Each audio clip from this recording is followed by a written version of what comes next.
Hi everyone. So in this problem, name the following compound. So student, we are given this compound CH3 whole thrice CH. So let us draw the structure of this compound. So total 4 carbon atoms are present in this compound and 3 CH3 group. So these CH3 group that are known as methyl groups, right? So this is the structure, and now we can numbering 1 2 3.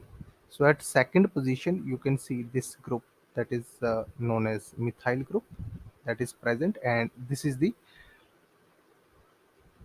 longest chain of